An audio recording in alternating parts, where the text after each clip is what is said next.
Hola, buenos días a todos los presentes. Soy el estudiante Jordi Isidro Gavino Shanga y en este video les voy a presentar y explicar mi proyecto interdisciplinario de la asignatura Lengua y Literatura, que trata sobre el Imperio Inca.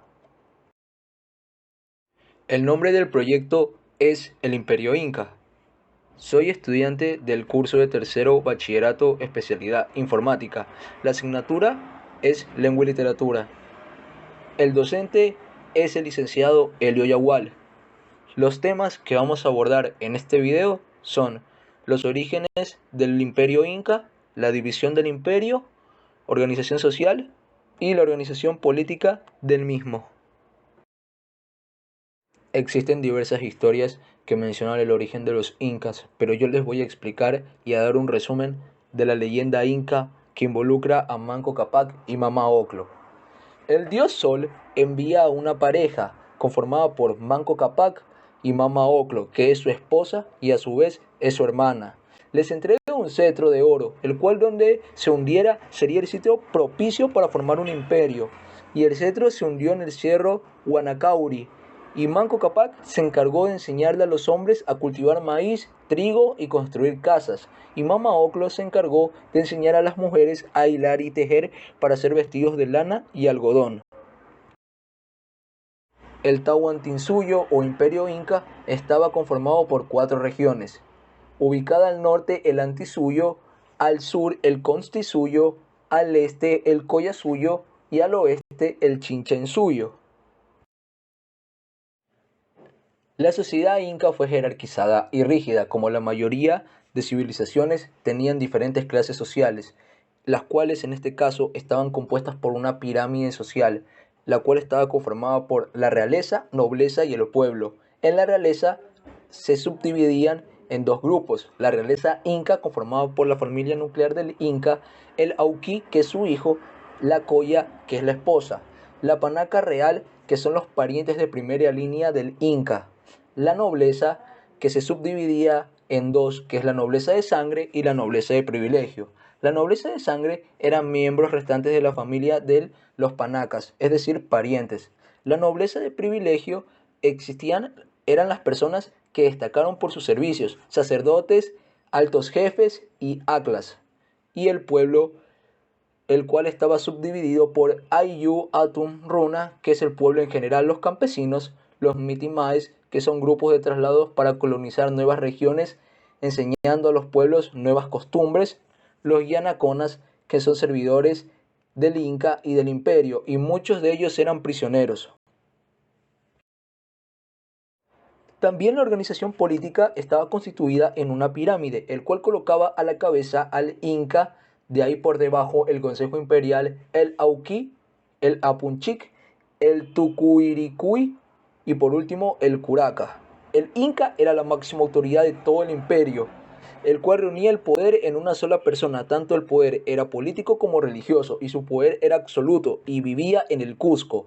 Y a los emperadores se les atribuía un origen divino, y los títulos como Sapa Inca, que quiere decir en español Divino Inca.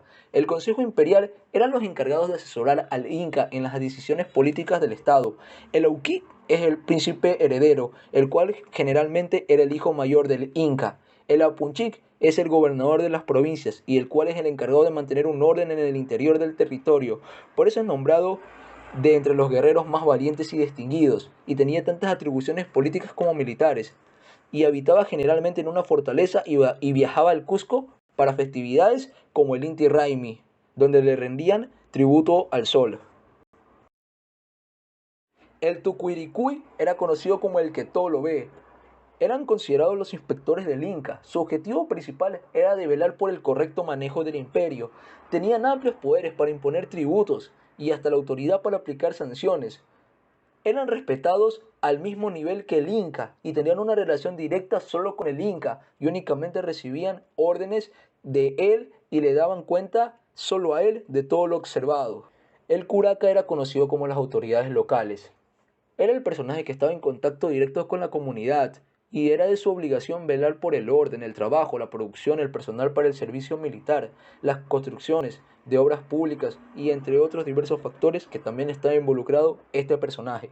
El curaca habitaba en un pequeño palacete y disponía de una mayor parcela para que su cultivo, el cual era efectuado por los vasallos, y podían visitar al Inca y ser recompensados permitiéndoseles tener como esposa a una acla, y los malos curacas eran destituidos de sus puestos y enviados a sitios desolados, en las punas y a prestar servicios como pastores.